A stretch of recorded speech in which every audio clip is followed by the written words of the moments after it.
Thomas Soto. C'est l'histoire d'un pays qui devrait être riche, d'un des plus grands producteurs mondiaux de pétrole. Et pourtant, c'est un pays en faillite où la monnaie ne vaut plus rien et où il faut une liasse de billets pour acheter du pain. Bonjour Nicolas Barré. Bonjour Thomas. Ce pays s'appelle le Venezuela. Oui, et ça rappelle l'Allemagne de Weimar, quand il fallait des brouettes de billets pour aller faire ses courses.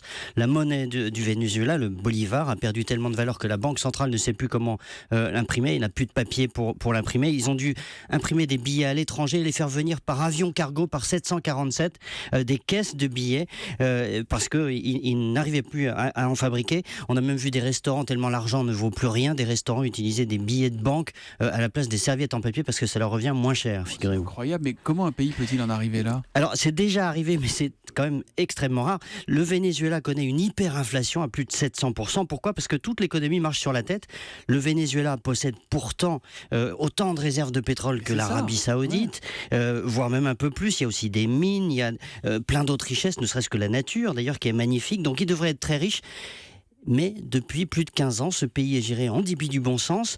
D'abord par Hugo Chavez, qui est un peu le héros d'ailleurs de la gauche radicale en Europe, célébré en France par Jean-Luc Mélenchon. Puis depuis 2013 par Nicolas Maduro. Leur rêve, c'était d'établir le socialisme du 21e siècle. C'était ça le slogan.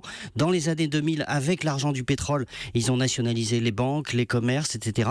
Bloqué les prix au nom de la défense des classes populaires, ce qui a eu pour conséquence marché noir, des producteurs locaux qui sont ruinés, le commerce ruiné et de multiples pénuries. Et aujourd'hui, les produits de base sont rationnés au Venezuela. Alors l'huile, le sucre, etc. Tout un tas de produits de base, un peu comme à Cuba. Le rêve de Chavez s'est transformé en cauchemar pour son peuple.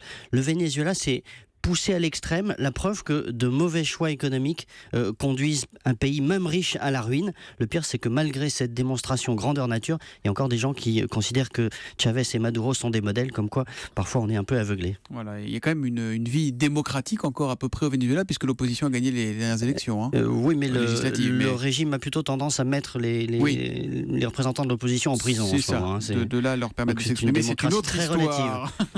L'édito écho de Nicolas Barré, directeur de la rédaction des Échos, tous les matins après le journal de 8h sur Europe 1. À demain Nicolas.